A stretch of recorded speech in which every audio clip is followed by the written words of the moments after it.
Hello, yes, bonjour à tous. Dans cette vidéo, nous allons continuer sur l'ensemble des nombres réels, niveau seconde S ou seconde tout court, selon les pays, selon là où on regarde. Mais le principe est de savoir un peu manipuler certaines au niveau des racines carrées. J'ai vu un exercice dans un livre qui est le Siam seconde, exercice 1.E. J'ai vu un exercice qui est plutôt pas mal, c'est, on va dire, 4 plus 2 racines de 3. 2 racines de 3. Et l'autre, c'est 9, on va dire. 9 plus 4 racines de 5. Qu'est-ce qu'on me demande? On me demande de transformer ça sous la forme de A plus B racine de C au carré. Donc, c'est ce qu'on me demande. En un mot, c'est comme si on me demandait de factoriser ça. Bon, c'est comme si. Je dis bien comme si. Donc là, qu'est-ce qui se passe? On demande d'amener ça sous cette forme-là. Donc, sous cette forme de A plus B au carré. Ici, comme on veut déjà avoir déjà un terme, ce qu'on peut déjà voir, c'est que là, c'est comme le terme 2 fois A fois B. Donc, on va dire c'est comme si 2 racines de 3, c'était égal à 2AB. En un mot, ça veut donc dire que racine de 3 sera égal à AB. Donc, en un mot, ça veut dire qu'il y a racine de 3 fois 1 qui sera égal à A fois B. Donc, on peut dire que A, c'est racine de 3 et B, c'est 1. Donc, ce qui nous ramène ici à décomposer le calcul qu'on avait tout à l'heure. Donc, 4 plus 2 racine de 3 sera égal à, déjà, on va dire 3 plus 1 plus 2 racine de 3. Et là, ça donne ici racine de 3 au carré plus 2 racine de 3 plus 1 au carré. Et donc là, ça revient une dentée remarquable. Pour ceux qui ont, on va dire c'est ça en fait. A carré plus 2AB plus B carré qui sera égal à A plus B au carré. Et là, maintenant, qu'est-ce que ça va me donner? Ça va me donner ici racine carrée de 3 plus 1 au carré. Donc là, on a 4 plus 2 racine de 3 qui est égal à ça. Voilà. Et l'autre exemple dessus, pour terminer rapidement sur ça, c'est 9 plus 4 racines de 5. C'est le même principe. On va dire que donc, on a quoi? On va dire 4 racines de 5 sera égal à 2AB. Ça veut dire que 2 racines de 5 sera égal à AB. Donc, ça veut dire que on peut dire que A égale à 2 et B égale à racine de 5. Donc, ça veut dire que ici, on peut décomposer ça. Ça va donner, on va dire 4 plus 5 plus 4 racine de 5 qui va nous donner, en fait, on va dire 2 au carré plus racine de 5 au carré plus 2 fois 2 fois racine de 5. Et là, ça me donne ici, donc on va dire, on peut mettre ça comme ça, 2 au carré, plus 2 fois 2 racines, 2 fois racine de 5, plus racine de 5 au carré. Et là, ça devient identique remarquable comme tout à l'heure, 2 plus racine de 5 au carré. Voilà un peu rapidement ce genre d'exercice. C'est bien de pouvoir savoir manipuler ce genre de calcul. Ensuite, on va voir un peu au niveau des inéquations. Au niveau des inéquations, on a un truc. Si on a A inférieur égal à B, ça entraîne que AC inférieur égal à BC avec C positif. Si par contre C est négatif, on aura AC est inférieur égal à BC si C est, on va dire, voilà, inférieur égal à 0. Donc en fait, ce genre de calcul aussi, c'est à savoir, pareil, si on a A inférieur égal à B, on aura A plus C inférieur égal à B plus C. Par contre, si on inverse 1 sur A plus C, l'égalité change. On sera égal à 1 sur B plus C. Voilà. Bon, ce qui est, voilà. Ou bien, par exemple, si on a ça. On a ça, par exemple, ouais, qu'est-ce que je peux mettre ici? Bon, on a dit, voilà, on a A inférieur ou égal à B. Ça entraîne que moins A supérieur ou égal à moins B. Voilà, c'est des choses qu'il faut savoir. De quoi on peut encore parler rapidement? Bon, les ensembles, c'est pas important pour vous. Bon, je vais prendre déjà rapidement des exercices sur les comparaisons. C'est-à-dire pour comparer, on va dire, si on veut comparer par exemple deux nombres, on va dire 4 moins 10 racines de 7 et 4 moins 8 racines de 11. La première chose qu'il faut faire pour comparer ces deux nombres, si on remarque bien déjà, il y a les nombres, celui-là, on peut comparer celui-là et celui-là, ensuite rajouter le moins des deux côtés, ensuite rajouter le 4 des deux côtés. Ça, c'est ce qu'il faut voir. Il y a souvent ce genre de manipulation. Donc, si je prends, par exemple, on va prendre 10 racines de 7 au carré. Ça va nous faire donc 100 fois 7, ça fait 700. Aussi un truc, si A est plus petit, inférieur égal à B, on va dire avec A et B est positif comme ça veut dire que racine de A est inférieure égal à racine de B. Voilà. Donc là, qu'est-ce qui se passe? On a ça. Ensuite, je vais prendre 8 racines de 11 au carré. Ça va donner ici 64 fois 11. Combien ça donne? Je vais donner 704. Wow. Comment j'ai fait pour trouver ça acquis rapidement sans avoir... c'est pas question de retenir. C'est question, il y a une astuce qu'il faut voir. Quand on multiplie un nombre par 11, ça, c'était ma grande sœur Sagui qui me l'avait appris. Quand on a, par exemple, on va dire la divisibilité par 11, c'est-à-dire que si je prends, par exemple, 34 multiplié par 11, le résultat, c'est qu'on prend le premier chiffre, c'est 3, le dernier chiffre, c'est 4, donc les deux premiers chiffres, et au milieu, on fait la somme des deux chiffres. 3 plus 4, ça fait 7. Voilà le résultat. Vous pouvez vérifier, 26 fois 11, ça fait 2 plus 6, ça fait 8, donc 8 au milieu. Voilà. Et c'est le même principe que je viens de faire là, donc j'ai fait juste 64 fois 11, ça fait, ici on met 6, d'abord on met 4 là, mais après on fait la somme des deux. 6 plus 4, ça fait 10, et à 0 je retiens 1, donc ça devient maintenant, c'est plus 6, ça devient maintenant 7. D'où 704. Voilà la méthode que j'ai utilisée. Ok, et donc, là, qu'est-ce qui se passe? On remarque que 700 est plus petit que 704. Ça entraîne qu'on aura donc racine carrée de 700 qui sera petit que racine carrée de 704. Et on a dit que c'est ça en fait, racine de 700 c'est quoi? C'est racine carrée de 10 racines de 7 comme ça au carré, inférieur à racine carrée de 8 racines de 11 au carré. Ça veut dire qu'on aurait ici 10 racines de 7 inférieur à 8 racines de 11. Voilà. Et donc, qu'est-ce qui se passe pour la suite? On a déjà 10 racines de 7 plus petit que 8 racines de 11. Donc, on va mettre le moins, ça fait moins 10 racines de 7 plus grand que moins 8 racines de 11. On avait dit que le moins inversait le signe de l'inégalité. Et donc, à ce niveau, qu'est-ce qui va se passer? Maintenant, il faudrait rajouter plus 4. Donc, on aura ici 4 moins 10. 4 moins 10 racine de 7 est plus grand que 4 moins 8 racine de 11. Voilà. Donc, voilà un peu ce genre d'exercice pour les comparaisons. Après, je vous laisse un exercice pour vous exercer vous-même. C'est moins 7 sur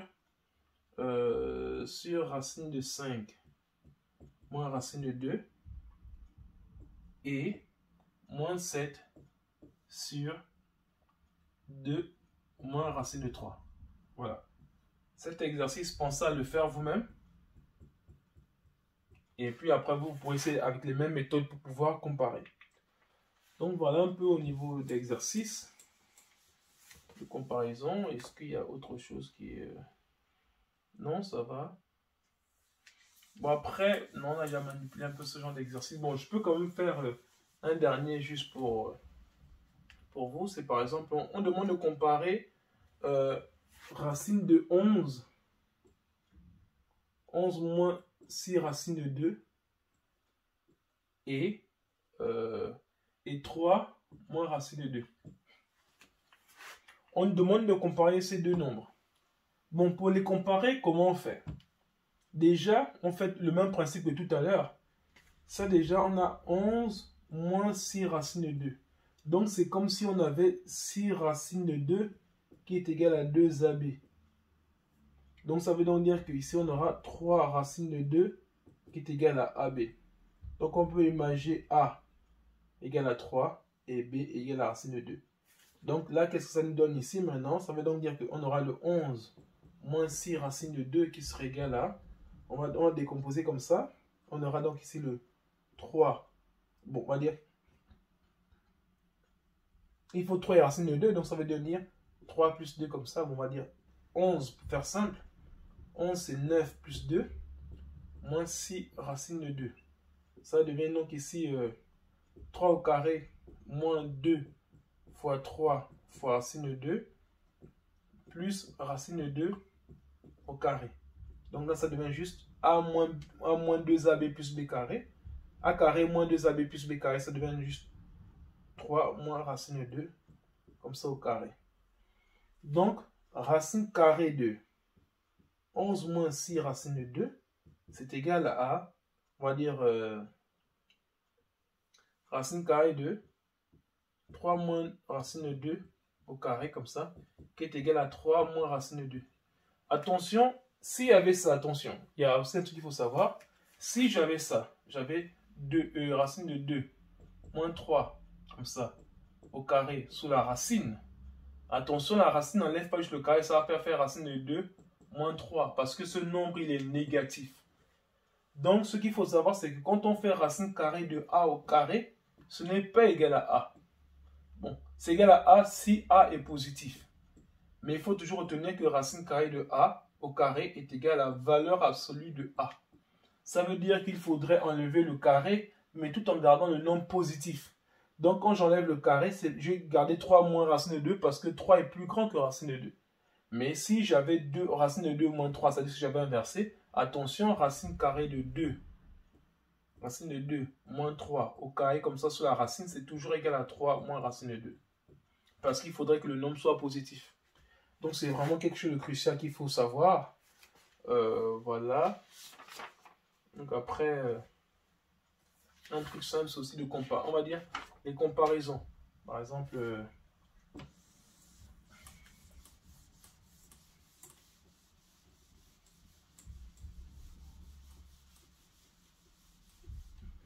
si on a ça, x moins a inférieur ou égal à r, par exemple.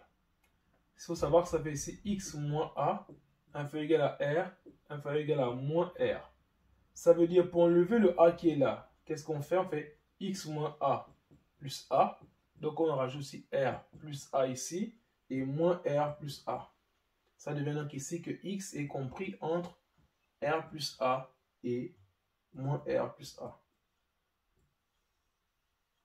Ça, c'est à connaître à tout prix. Ça, c'est en termes de comparaison. Donc, je vais essayer de voir s'il y a des exemples un peu là-dessus. Déjà, ouais, par exemple, je prends un exemple. Là, il y a un exemple, c'est valeur absolue de x moins 3 inférieur ou égal à 2.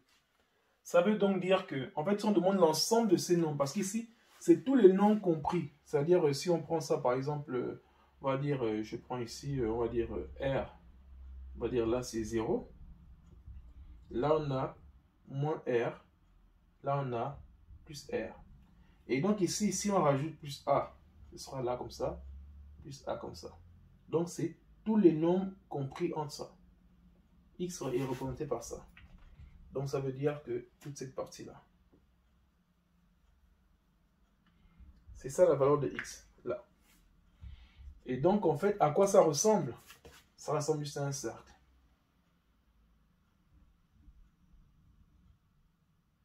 En fait, un cercle de son haut et de rayon, R plus A ou moins R plus A. C'est la même valeur. Donc, voilà un peu. Et si je prends l'exemple de ça, ça va nous donner, on va dire, x moins 3 inférieur ou égal à 2 et inférieur ou égal à moins 2. Donc, après ça, ça va donner qu'on aura ici x moins 3 plus 3 inférieur ou égal à 2 plus 3 inférieur ou égal à moins 2 plus 3. ça fait ici 1 inférieur égal à x inférieur égal à 5. Donc en fait, x appartient à l'intervalle 1, 5. Maintenant, le dernier exemple que je voudrais prendre rapidement, c'était de savoir que se passe-t-il si je fais ça, si je fais valeur absolue de x moins 3, maintenant 1 supérieur ou égal à 2 par exemple. On ne peut pas mettre x moins 3 supérieur ou égal à 2 et x moins 3 inférieur ou égal à moins 2. Ça n'a pas de sens. Donc là maintenant, ce qu'il faudra faire, c'est chercher d'abord à résoudre. C'est-à-dire l'opposé de ça, l'opposé de celui-là, c'est ça. X moins 3 strictement inférieur à 2. Et donc, comme x moins 3 est strictement inférieur à 2, ça veut dire que x moins 3 strictement inférieur à 2 est strictement supérieur à moins 2. Ça veut donc dire qu'on aura x strictement supérieur à 5 et x strictement supérieur à 1. Donc là, c'est ce qu'on trouve déjà.